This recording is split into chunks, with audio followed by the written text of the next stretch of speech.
அந்த சூட்கேஸ் எல்லாம் அவர் அடிக்கிட்டு அதெல்லாம் லாக் பண்ணிட்டு வச்சுட்டு இந்த வேலையை எழுதி கொடுத்துட்டு என் வேலைக்கு வாடினாரு. எனக்கு தெரியாது என் வேலைக்கு வாடினா நான் எந்த வேலைக்கு வரட்டும்.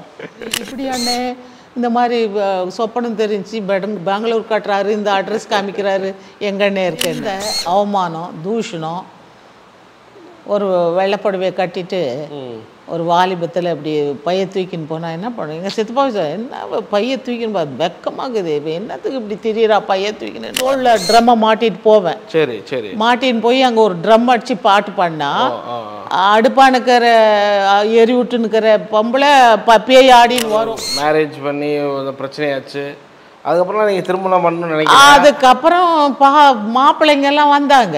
சரி இல்லை நான் சொல்லிட்டேன் நிச்சயம் பண்ணிட்டுக்கிறாங்க. எனக்கு எங்க இருந்துன்னா பரலோக ராஜ்யத்துலேருந்து எனக்கு நிச்சயம் பண்ணிட்டுக்கிறாங்கப்பா, பண்ணக்கூடாது. இங்கே கூட ஒரு பாஸ்ட் வந்து நீங்கள் பெண்ணு எப்படி இப்படி நடத்தலாம், சாப்பாடு நடத்தலாம்னு வந்தாங்க. அப்போ நான் சொன்னேன் பேசுது களிமண் பொம்மை பெங்களூரில் நான் இருக்கும்போதே வீட்டுக்குள்ள. ஆமாம் ஆமாம் நடந்து வருது பொம்மை நடந்து வருஷத்துக்கு பிறகு அவரு நான் சந்திக்க வேண்டிய சூழ்நிலை வந்துச்சு. அப்பவும் பின்னால் கை வச்சுன்னு ஜெபம் பண்ணு, உனக்கு ஜெபம் பண்ணு, உனக்கு ஏன்னா திருப்பி உனக்கு அற்புதம் நடக்கணும் ஜெபம் பண்ணேன். அப்போ கண்ணை மூடி நிற்கும்போது TV Bible review media team வருகிற அக்டோபர் நவம்பர் மாதங்களில் மலேசியாவுக்கு வரும். அங்கே இருக்கக்கூடிய சாட்சிகளையும் ஊழிய அனுபவங்களையும் எடுக்கிறோம். ஸோ பார்க்கக்கூடிய நீங்கள் உங்கள் சாட்சிகள் ஊழிய அனுபவத்திலே ஷேர் பண்ண விரும்பினா எங்களை நீங்கள் கான்டெக்ட் பண்ணலாம். அதே போல் உங்களுக்கு தெரிந்த சாட்சிகளும் ஊழியர்கள் இருக்காங்க அவங்களும் வெளியே தெரியல அப்படின்னா அவங்களையும் எங்களுக்கு நீங்கள் ரெஃபர் பண்ணலாம். எங்களுடைய வாட்ஸ்அப் நம்பர் 8428196238. இன்னும் எங்கள் ஈடன் டிவிக்கு நீங்கள் சப்போர்ட் பண்ண விரும்புனீங்கன்னா மலேசியாவில் அங்கே ஸ்டே பண்ணுறதுக்கு, உங்கள் பகுதியில் ஸ்டே பண்ணுறதுக்கு எங்களுக்கு நீங்கள் ஹெல்ப் பண்ணிங்கன்னா அது ரொம்ப உதவியாக இருக்கும். கர்த்தருடைய ராஜ்யத்தை கட்டுறதுக்கு அது ரொம்ப சப்போர்ட்டாகவும் இருக்கும் சொல்லி நாங்கள் நினைக்கிறோம். ஸோ நிச்சயமாக எங்களை கான்டெக்ட் பண்ணுங்கள். எங்களுக்கு கூடிய இந்த நீதிமொழிகள் புத்தகம் மிகவும் சிறப்பு வாய்ந்த ஒன்று. இன்னும் சொல்லப்போனால் உலகத்திலே முதல் முறை அந்த புத்தகத்தை வெளியிட்டிருக்காங்கன்னு சொல்லலாம். நீதிமொழிகள் 915 வசனங்கள் இருக்குது. இந்த 915 வசனங்களும் பெரியவர் முதல் சிறியவர் வரைக்கும் நன்றாக புரியும் விதத்தில் கையிலே வரையக்கூடிய ஓவியரை கொண்டு கார்ட்டூன்ஸ்லாம் வரைஞ்சிருக்கிறாங்க. இது பல வருடங்கள் பல லட்சங்கள் செலவு பண்ணி ஜான் அண்ட் ஜாஸ்மின் ஃபேமிலி உருவாக்கியிருக்காங்க. இது எல்லார் வீட்லேயும் கிடைக்கணும், எல்லா பிள்ளைகளுக்கும் எல்லா பேர பிள்ளைகளுக்கும் இது கிடைக்கணுங்கிற விதத்தில் எந்த விதமான லாபம் நோக்கம் இல்லாமல் வெறும் 150 ரூபாயும் ப்ளஸ் 50 ரூபீஸ் கொரியர் சார்ஜ் மூலமாக இதை கொடுக்குறாங்க. இந்த புத்தகம் உங்களுக்கு வேணும்னு சொன்னால் இந்த ஸ்க்ரீனில் பார்க்குற நம்பருக்கு கான்டெக்ட் பண்ணுங்கள்.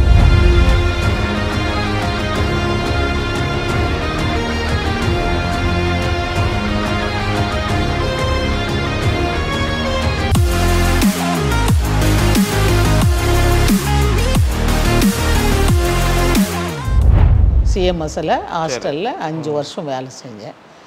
அப்புறம் அங்கே வேலை செய்யும்போது ஒரு நாள் சொப்பனத்தில் பயங்கரமாக ஆண்டவர் வயசானவர் பிரகாசமான அந்த மாதிரி வெள்ளையை நீங்கள் பார்த்துருக்க முடியாது. அப்படி ஒரு வெள்ளை, ஒரு வயசானவர் மாதிரி தாத்தா மாதிரி தெரிறாரு.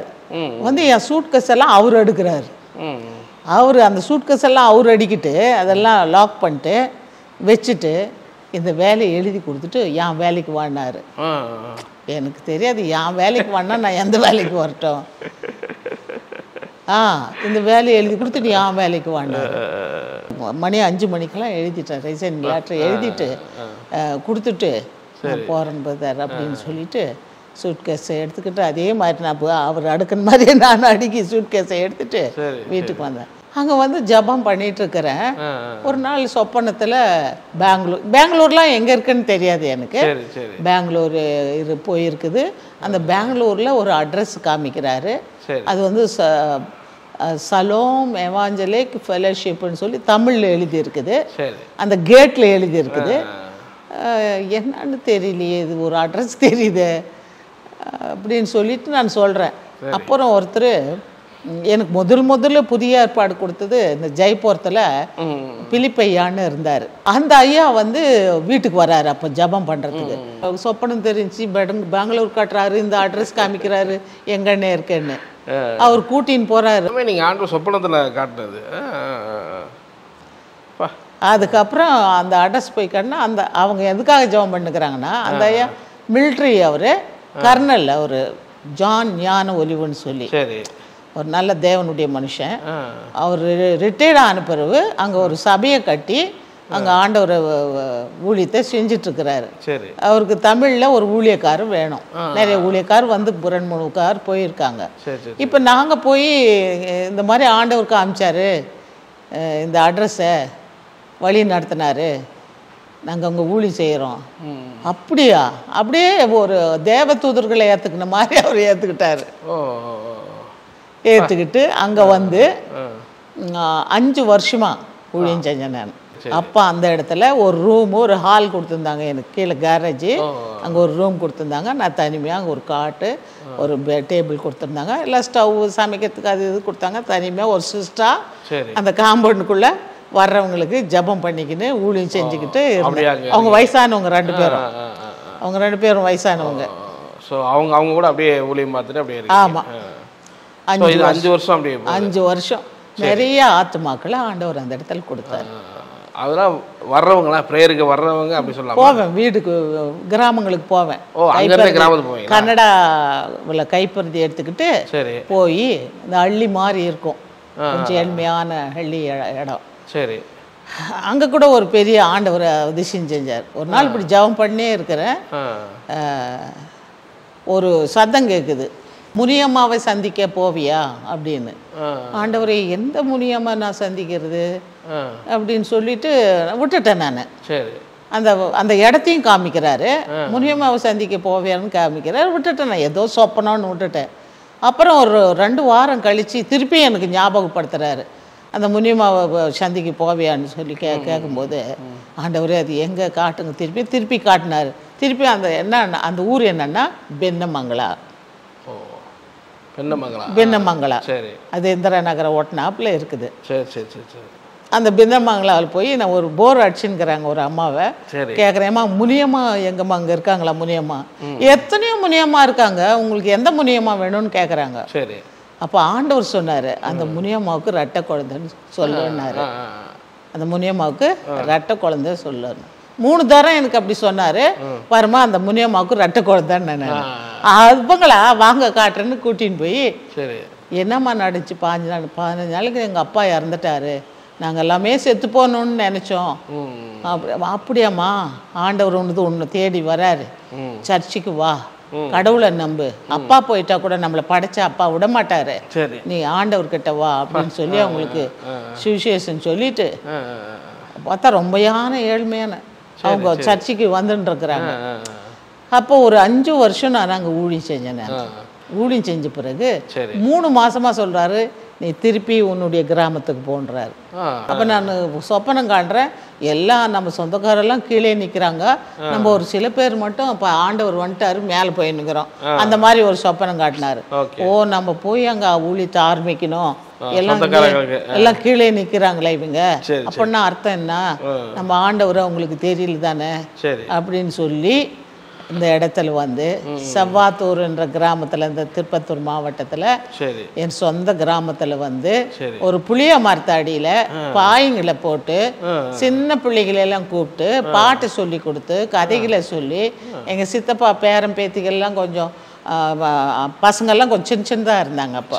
அப்போ அவங்களெல்லாம் கூப்பிட்டு, ஒன்றும் சத்தியம் தெரியாது, சர்ச்சுக்கு போக மாட்டாங்க, இன்னும் தெரியாது அவங்களுக்கு, கொஞ்சம் ஆண்டவரை பற்றி சொல்லி அப்படி வழி நடத்தி, அதுக்கப்புறம் அங்கே ஒரு கூரை போட்டு ஒரு ஓலை போட்டு ஒரு சபையை சர்ச்சு கட்டணும்.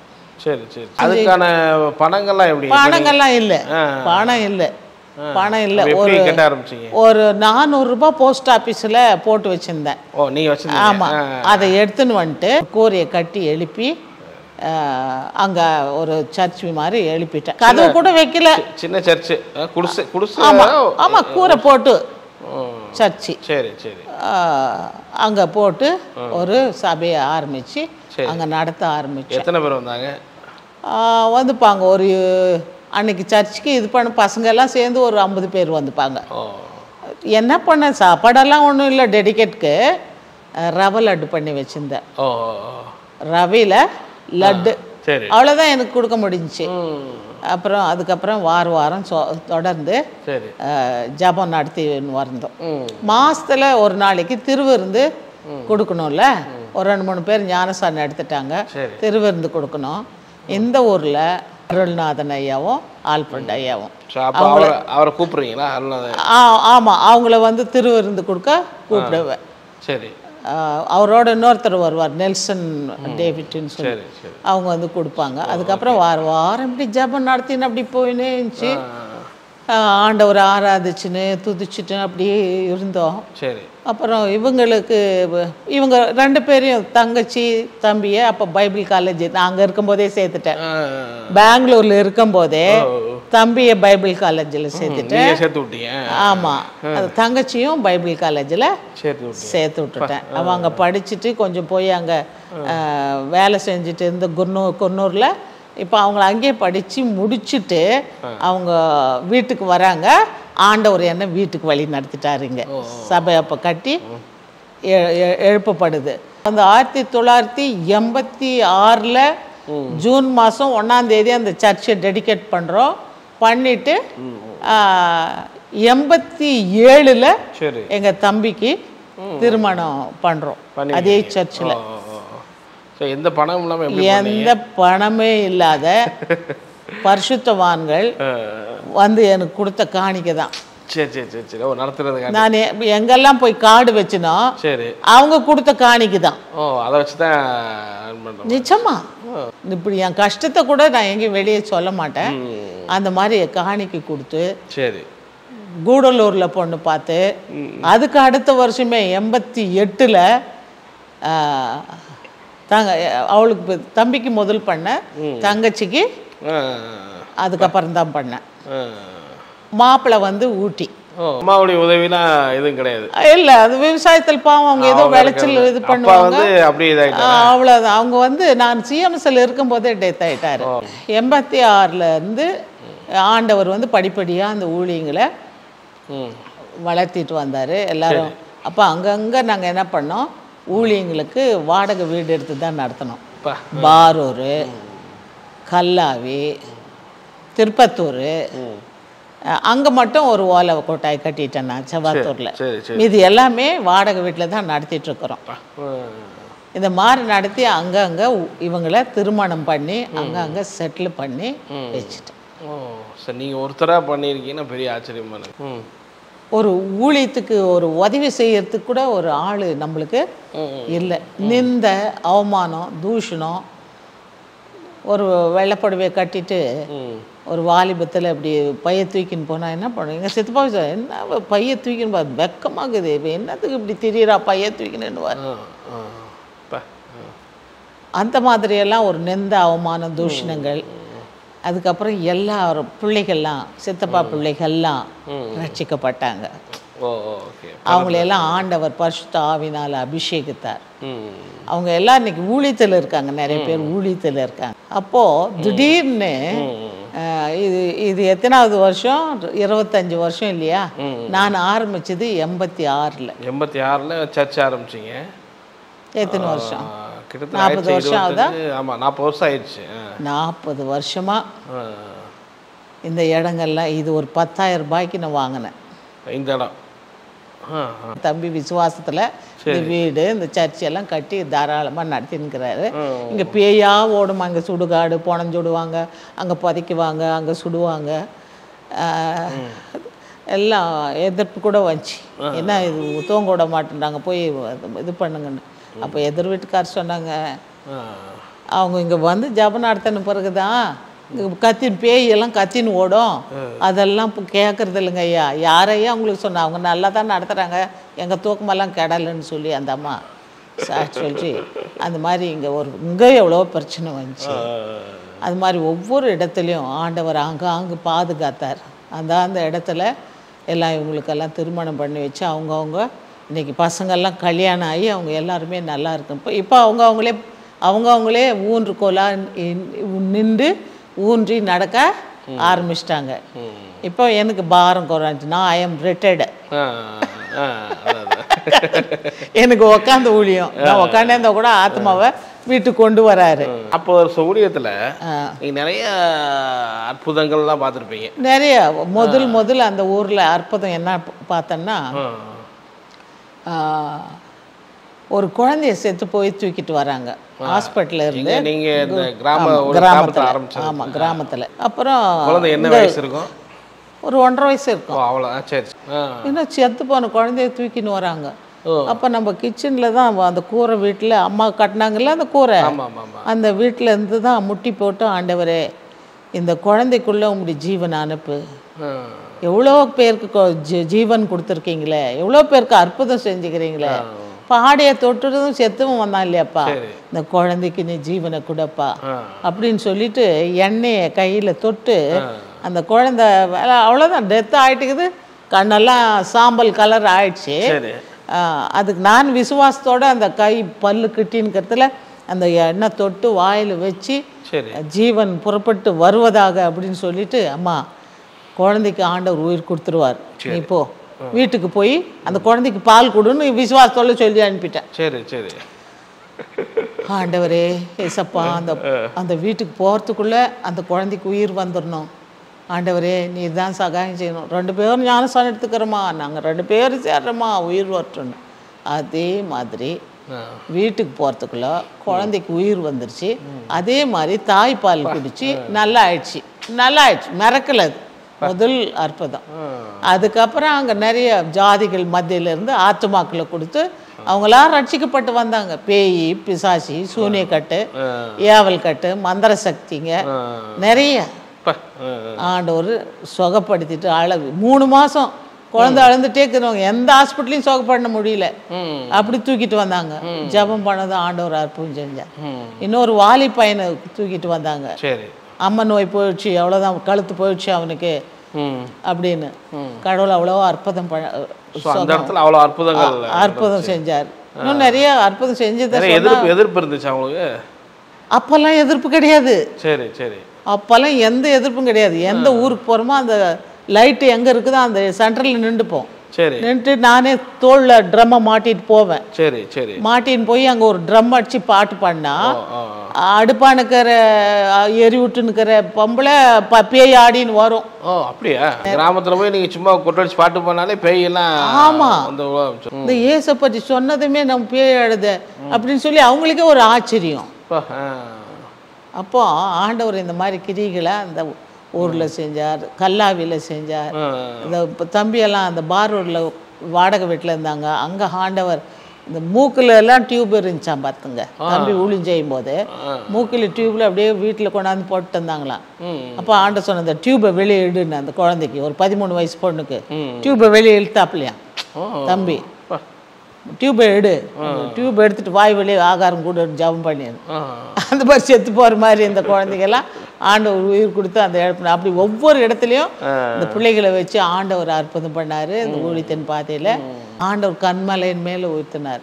அதை நம்ம ஒரு மனுஷனா நம்பிய. நீங்கள் ஒரு மேரேஜ் பண்ணி பிரச்சனையாச்சு, அதுக்கப்புறம் நீங்கள் திருமணம் பண்ணணும்னு நினைக்கிறேன். அதுக்கப்புறம் மாப்பிள்ளைங்க எல்லாம் வந்தாங்க. சரி. இல்லப்பா நான் சொல்லிட்டேன், நிச்சயம் பண்ணிட்டுக்கிறாங்க எனக்கு. எங்க இருந்துன்னா பரலோக ராஜ்யத்துலேருந்து எனக்கு நிச்சயம் பண்ணிட்டுக்கிறாங்கப்பா. பரலோகத்தில் படிக்காங்க. ஆமா, நிச்சயம் பண்ணிட்டு இருக்கிறாங்க. இனி அவருக்காக தான் நான் காத்திருக்கிறேன்பா அப்படின்னு.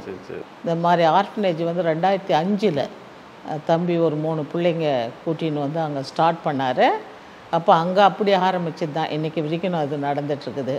இது மாதிரி பல ஊழியங்களில் பல சோதனைகள் வந்தாக்குள்ள அதை மேற்கொள்ள எங்களுக்கு ஞானத்தையும் பலத்தையும் எங்களுக்கு வந்து ஆலோசனையும் கொடுத்தார் ஆண்டவர்.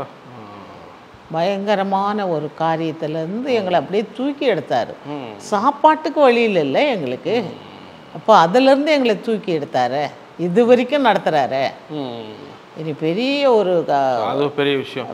பட் ஆனால் ஆரம்பத்தில் நீங்கள் ஊழியத்தை பண்ணிகிட்டு இருக்கும் போதெல்லாம் ஒரு நீங்கள் ஒரு பெண்ணாக இருந்து பண்ணுறீங்களே, லேடிஸாக இருந்து ஊழியம், அதெல்லாம் உங்களுக்கு எதிர்ப்பு பண்ணக்கூடாது. இங்கே கூட ஒரு பாஸ்ட் வந்து நீங்கள் பெண்ணு எப்படி நடத்தலாம், சாப்பாடு நடத்தலான்னு வந்தாங்க. அப்படியா? அப்போ நான் சொன்னேன், கெங்கேரியா ஊருக்கு அந்த சபைக்கு யார் ஊழியக்காரியாக இருந்தார் சொல்லுங்கள். சரி. இப்போ என் கெங்கேரியா பெபேல்னு ஒரு ஊழியக்காரி, பரிசுத்தவான்களுக்கு ஏற்றபடி அவளை ஏற்றுக்கொண்டு நிற்குது இல்லை பைபிளில். கெங்கேரியா ஊரில் ரோமர் 16 படிக்கிறீங்கல்ல. ஆண்டவர் நான் சும்மா அழிக்கல, ஆண்டவர் என் வேலைக்கு வான்னு நான் வேலை செஞ்சவர்களை ரிசைன் பண்ண சொல்லிட்டு என்னை கூட்டின்னு வந்துக்கிறாரு அப்படின்னு சொல்லி தைரியமாக போல்டாக ஊழியத்தை நான் செஞ்சேன். இந்த மாவட்டத்தில் இதெல்லாம் செஞ்சேன் நான். ஊழியத்து நிமித்தம் உங்களுக்கு எங்க பிரச்சனை அடிவான அந்த மாதிரிலாம் எதுவும்? ஊழியத்து நிமித்தம் மிரட்டுவாங்க. அங்கே கூட கொஞ்சம் சர்ச்சு இதில் வந்து மிரட்டுவாங்க. இப்போ இங்கே கூட மிரட்டல் வந்துச்சு. என்ன சொன்னாங்க? 300 பேர் தடி எடுத்துன்னு வந்துட்டாங்க. வந்து அப்போ அந்த பாஸ்டர் தூக்கணுண்டானே எங்கள் தம்பியை. அவனுக்கு ஆண்டவர் ஒரே நாளில் வயிற்று வலி உருண்டு போயிட்டான். சரி. அந்த தூக்குங்கடா அப்படின்னு பொட்ட பிள்ளைங்களை தூக்குங்கடா, இந்த ஆள் இங்கே வந்துட்டு மதம் மாத்திரான்னு அப்படி சொன்னவர் என்னாச்சு? வயிற்று வலி உருண்டு பாருண்டு எங்கள் 2 பேருமே என்னையும் தம்பியும் கூட்டின்னு போய் ஜெபம் பண்ணிக்கினாரு. அந்த மாதிரிலாம் அந்த மாதிரி நிறைய நடந்திருக்கு. அந்த மாதிரி நிறைய நடந்திருக்கு. உங்கள் அனுபவத்தில் நிறைய பிசாசுகளை விரட்டி நிறைய பிசாசு. அதில் ஏதாவது மறக்க முடியாதது? மறக்க முடியாது என்னன்னா, பெங்களூரில் இருக்கிறேன் நான். அப்போ சரி, எனக்கு விரோதமாக சூனியம் ஒரு 3 சகோதரிங்க நின்று சூனியம் பண்ணுறாங்க. சரி. அது எப்படி தெரியுதுன்னா, ஒரு நாள் முழிச்சா அரை தூக்கத்தில் தான் இருக்கிறேன். சரி. 5 களிமண் பொம்மை வருது. 5 பொம்மை வந்து அது பேசுது என் கூட. எங்கே வரீங்கன்னா உன்னை வந்து டேக்கர் மாதிரி பண்ணிட்டு வர சொல்லியிருக்காங்க, அதனால தான் நாங்கள் வந்துக்கிறோம்னு சொல்லுது. களிமண் பொம்மை நல்லா அவனே குட்டி பொம்மை பேசுது. களிமண் பொம்மை பெங்களூரில் நான் இருக்கும்போதே வீட்டுக்குள்ள ஆமாம் நடந்து வருது. பொம்மை நடந்து வருது. அப்போ நான் எழுந்துட்டு, ஓ நம்ம ஆண்டவரே யாரப்பா இப்படி பண்ணுறாங்க, டேக்கர் மாதிரி பண்ண அந்த பண்ண 3 பொம்பளைங்க காட்டுறாரு ஆண்டவர். 3 பொம்பளைங்க காட்டுறாரு. அந்த மந்திரவாதி யாருன்றதுங்க அப்புறம் எங்கள் ஊரே அவனையும் காட்டுறாரு. ஆண்டவரே நீரே அவங்களுக்கு நல்ல புத்தியை கொடு சுவாமி, அவங்களுக்கு ஆண்டவரே நீ ஏன் இந்த மாதிரி என் மேலே பண்ணுறாங்கப்பா அப்படின்னு சொல்லி பண்ணும்போது, ஆண்டவர் யார் நம்மளுக்கு சூனியம் பண்ணுறாங்க அவங்க கழுத்தை போய் பிடிச்சிச்சு. பிடிச்சி அவங்களுக்கு போய் நான் தலையில் கை வச்சு ஜெபம் பண்ணுற மாதிரி அவங்களுக்கு கடவுள் தரிசனமாகி சொல்கிறாங்க, அது வந்து ஜெபம் பண்ணது தான் என் கழுத்தை விட்டுச்சுன்றாங்க. அந்த மாதிரி ஒரு சாட்சி அது பயங்கரமாக. ஸோ அது பயங்கரமாக. ஆமாம், சூனிய கட்டுனா அதை டேக்கர் மாதிரி என்னை பண்ணிட்டு வான்னு சொல்கிறது அவ்வளோ சாதாரணமானது அல்ல. குட்டிச்சாத்தானுங்க எல்லாமே ஆப்போசிட்டாக போச்சு. எப்படி இந்த மந்திரவாதி பண்ணி வெக்கப்பட்டு போனால் அது மாதிரி தான் அவங்க வெக்கப்பட்டு போனான். அந்த மந்திரவாதி சாகர வரைக்கும் என்னை பார்த்தானே இப்படி மேலே கை தூக்கி தான் கும்பிடுவான். ஏன்னா நிறைய பண்ணியிருக்கான் அவன், எனக்கு பலிக்கலை, அதனால மேலே கை தூக்கி தான் கும்பிடுறதே அவன் சாகர வரைக்கும். நீங்கள் வந்து இந்த இறந்தவங்களை அந்த குழந்தையெல்லாம் எழுப்புனீங்கல்ல, ப்ரேயர் பண்ணி, அது மாதிரி வேற எதுவும் சம்பவம் நடந்துச்சா? வேற மாதிரி வேற எதுவும் இறந்தவங்களை எழுப்புற மாதிரி சம்பவங்கள்லாம் நடந்துச்சா? 4வது மருமகனுடைய அம்மா ரொம்ப டேஞ்சரு. நான் அவங்களுக்கு ஜெபம் பண்ணிட்டேன். Heart patient. சரி. ஜெபம் பண்ணிட்டு வந்துட்டேன். சரி. ஆண்டவர் தான், இயேசு தான் உண்மையான ஆண்டவர், அவரை ஏற்றுக்கொள்ளு, அவர் உனக்கு அற்புதம் பண்ணுவார் அப்படின்னு சொல்லிட்டு வந்துட்டேன். அன்றைக்கி ராத்திரியே ஆண்டவர் போய் அந்த அம்மாவுக்கு தரிசனமாகி இருதயத்தை இப்படி பொழக்கிறாராம்மா. இது இந்த அம்மா இன்னைக்கு கூட சொல்கிற சாட்சி அது இருக்குது. இருதயத்தை இப்படி பொழக்கிறாராம். அந்த இருதயத்தை எடுத்துட்டு வேற இருதயத்தை வைக்கிறாராம். அன்னைக்கு இது நெஞ்சு வெளியில் இப்பவும் உயிரோடு இருக்குது. அதே மாதிரி நீங்கள் ஒரு பொருளாதார ரீதியாக நல்லா இப்போ பணத்துக்கு ரொம்ப கஷ்டப்பட்டீங்க. பணக்கு ரொம்ப கஷ்டம். 10 ரூபாய் காணிக்க 5 ரூபாய் காணிக்க இதை எடுத்துன்னு வில்லேஜுக்கு போவேன் நான். அந்த காணிக்கை எடுத்துக்கின்னு பஸ் பார் போட்டுக்கின்னு வில்லேஜுக்கு போவோம். செருப்பு இருக்காது, காலுக்கு செருப்பு இருக்காது. ஏதானா ரொம்ப ஜபம் பண்ணின்னு ஊழியம் செஞ்சுட்டு இருப்போம். பஸ் போயிடும். 1:30 மணிக்கு வந்து சாப்பிட்டு போடுவோம். அந்த கிளை சாப்பிட்டு நடந்துகிட்டே வந்து அப்படி செருப்பு சில சமயத்தில் பிஞ்சிரும். நடந்து அந்த செருப்பை எடுத்து அங்கே எங்கன்னா செடிக்கிற இடத்துல போட்டு வச்சுட்டு வந்துடுவோம். வெயில் இந்த மாதிரி வெயில் இருந்துச்சுன்னா கீழே தரையில் நடக்க முடியாது, சுடும் கால். அப்போ பில்லுங்க எங்கே இருக்குது முளைச்சி, அந்த புல்லுக்கிற இடத்துல காலை வச்சுன்னு ஓடுறது. நிறைய நீங்கள் இப்படி நடந்தே போயிருக்கிறீங்க. ஆமாம். அதில் தான் இந்த பண தேவைகள்லாம் வரும்போதெல்லாம் மிராக்கலாக எதாவது நடந்திருக்கா அப்போ சந்திக்கும் போது? ஆமாம், நிறைய நடந்திருக்கு. எங்கள் ஊழியத்தை யாருமே பார்க்கல. ஃபாரின்லேருந்து ஒருத்தர் பெங்களூரில் அவர் என்னை பார்த்தவர், அவர் என் ஊழியத்தை இன்னுமே பார்க்கல.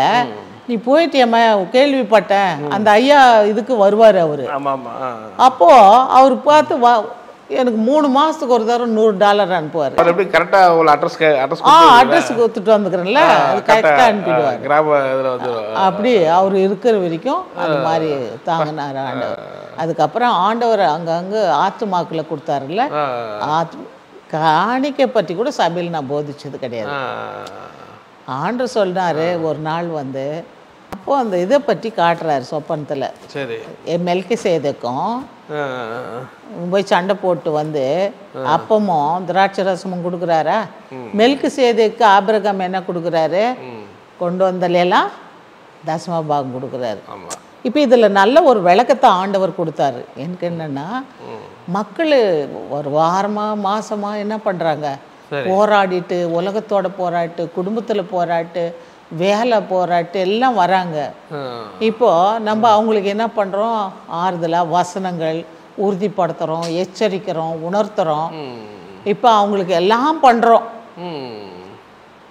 ஆனால் அவங்களுக்கு நம்ம என்ன பண்ணல, ஆசீர்வாதத்துக்கு வழியே சொல்லலை. எல்லாம் ஏன் பிடிக்கிறாங்க, அதுக்கெல்லாம் நீ தான் காரணம்னாரு ஆண்டவர் சொப்பனத்தில்.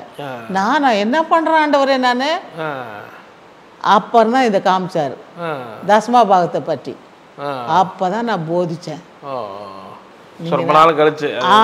10-15 வருஷம் கழிச்சு ஆண்டவர் இப்படி சொன்னாரு. திருவிருந்த அன்னைக்கு நீங்க திராட்சை ரசமும் அப்பமும் எடுக்கும்போது அன்னைக்கு உங்களுக்கு ஆண்டவர் என்ன கொடுத்தாரோ அதில் 10ல் 1 பாகம் தசம பாகம் ஆண்டவருக்கு வைங்க. அது ஆண்டவர் விரும்புகிறார். நான் ஆண்டவர் சொல்லி தான் இதை செய்கிறேன். அப்பல இருந்து தான் அந்த சில்லற அந்த காணிக்கை அந்த தசம பாகம் கூட சொல்லி மற்றபடி எதுலேயும் இது பண்ணுறதில்ல. அங்கங்கே தேவைப்பட்டிருக்கோம் அப்பப்போ அதுக்கான தேவைகள் ஆண்டவர். ஆமாம், இந்த ஆர்ஃபனேஜ் பண்ணிட்டு ஒரு 10 பைசா சபையில் வர்ற காணி கூட எங்கள் நிற்காது. 19 பிள்ளைங்க இருந்தாங்க, விசுவாசத்தில் நடத்திட்டு வரோம் ஆர்ஃபனேஜ். அதுக்கப்புறம் ஒரு நாள் 20 கிலோ கேழ்வரகு மட்டும் இருக்குது, வேற அரிசி இல்லை பிள்ளைங்களை நடத்துறதுக்கு. கடவுளே, எங்கெல்லாம் சொல்கிறாங்க ஹாஸ்டல் இப்படி வச்சுருந்தாங்க, அற்புதமாக பண்ணாங்க ஹாஸ்டல்னு நிறைய நாங்கள் சாட்சி கேள்விப்பட்டிருக்கிறேன். இப்போ எங்கிட்ட ஒன்றும் இல்லை, இந்த 20 கிலோ கேவர் இருக்குது, இது என்ன பண்ணிட்டேன்ப்பா, கூழு காய்ச்சி களி பண்ணி போடணுமா அப்படின்னு ஜாம் பண்ணுக்கிறேன். திடீர்னு ஒரு ஆள் வந்தார், பெங்களூர்லேருந்து வந்தார்.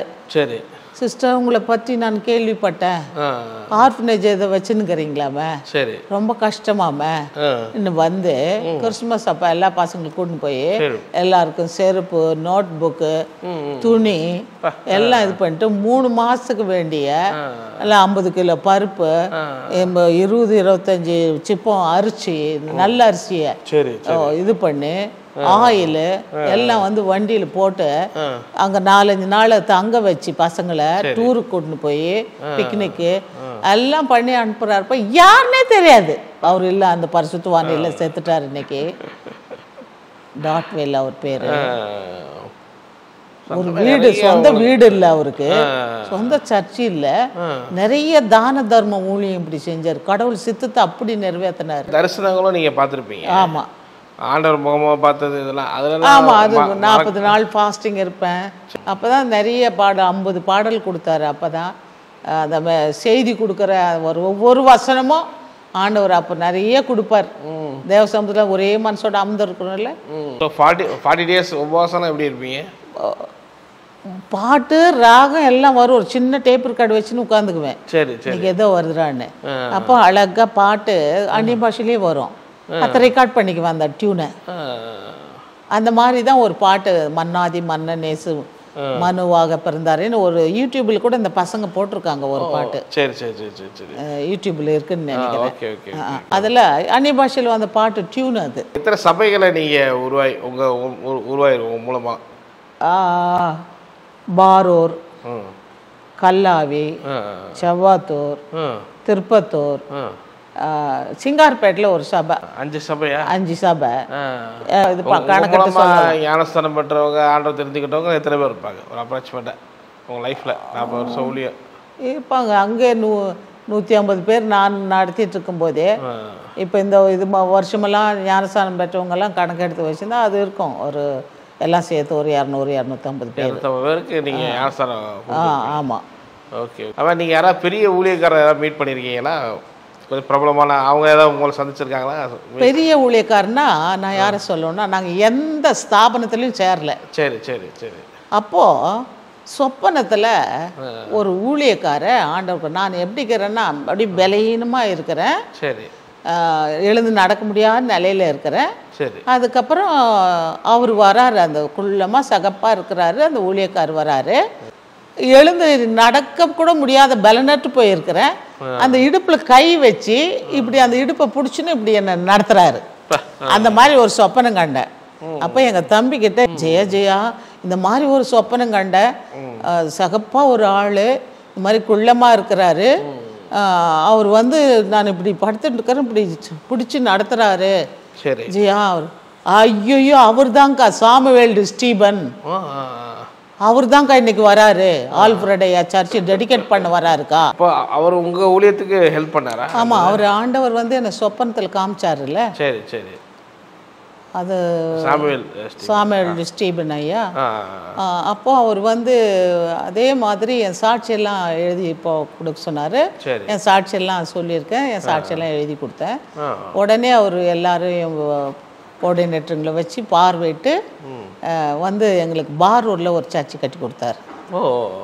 இன்றைக்கி நடக்குது அது பார்வூரில் ஒரு சர்ச்சு. அப்புறம் கல்லாவி பிரான்ச்சு சர்ச்சுக்கும் அங்கேயும் மேல் கூரையே அவர் தான் வந்து கட்டி கொடுத்தாரு. அவர் தான் ஹெல்ப் பண்ணார் அதுக்கு.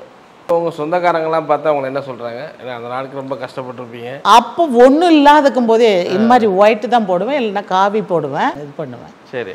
அப்போ கூட இந்த வெள்ளையும் சொல்லியுமா நம்ம பண்ணுவேன். அவங்களுக்கு என்னப்பா வெளிநாட்டு பணம் வருது, அவங்களுக்கு என்ன வெளிநாட்டு பணம் வருது. ஆனால் ஆண்டவர் அவங்க சொன்ன வாய் மூலமாகவே $100 அனுப்புனாரு.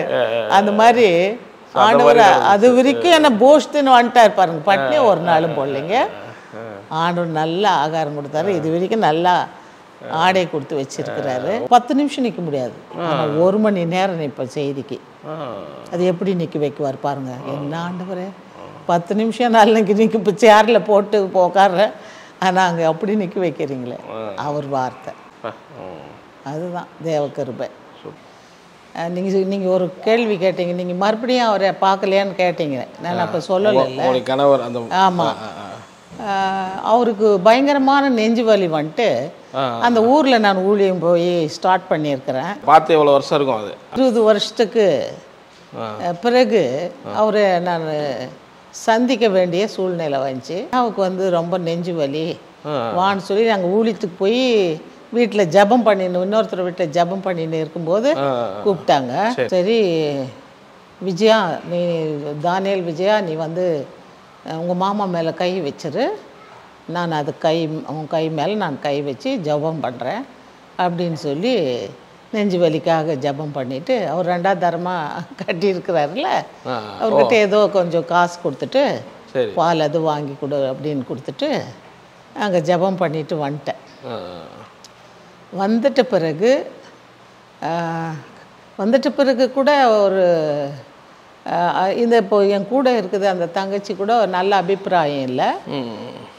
இவெல்லாம் சும்மா மதம் மாற்றின்னு இந்த மாதிரியெல்லாம் மக்களுக்கு சொல்லி இருக்குதுன்னு ஒரு நல்ல பூரணமான இது இல்லை. அங்கே ஜபம் நடத்துறது அவங்களுக்கு பிரியம் இல்லை. சரி, கணவனுடைய தங்கச்சி சொல்கிறேன். தங்கச்சி. ஓகே. அது பார்த்து ஜாம் பண்ணிட்டு வந்தேன். அதுக்கப்புறம் கனெக்ஷன் ஒன்றும் இல்லை. அப்புறம் கண்ணு அதுக்கு ரொம்ப சினிமா பார்க்கும். அது பார்த்து பார்த்து பார்த்து கண்ணே டிம் ஆகிட்டுருந்துச்சு. அப்போ பெரிய மிரக்கல் நடக்கிற ஒரு மீட்டிங் வந்து OMC ஹாலில் திருப்பத்தூரில் நடக்குது.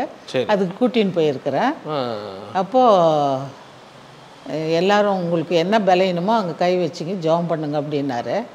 அப்புறம் உனக்கு என்னன்னா, எனக்கு கண்ணே சுத்தமாக தெரியலன்னுச்சு. அந்த முன்னால் இருக்கிற எழுத்து ஒன்றும் தெரியல எனக்கு.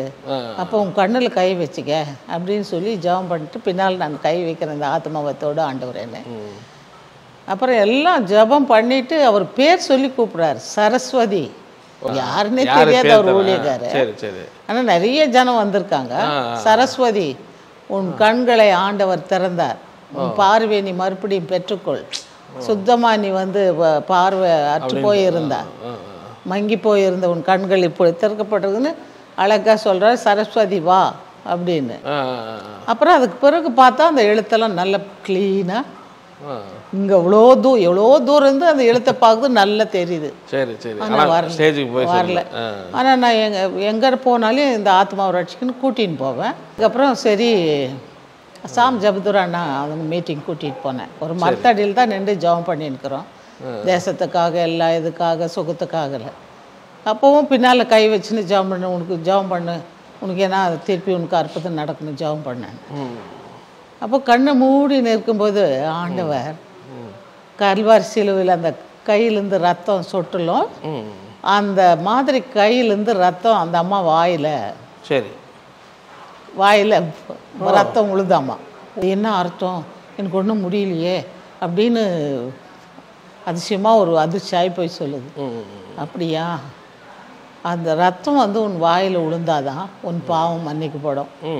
அதுக்கு நான் என்ன பண்ணுறது அப்படின்னு கேட்டு, அதுக்கு வந்து நீ அவரை ஏற்றுக்கொள்ளணும், ஞானஸ்தானம் எடுக்கணும், திருவிருந்து எடுக்கணும், அதுதான் அவர் ரத்தம். அதுக்கப்புறம் உடனே மனமாறுதல் உண்டாச்சு.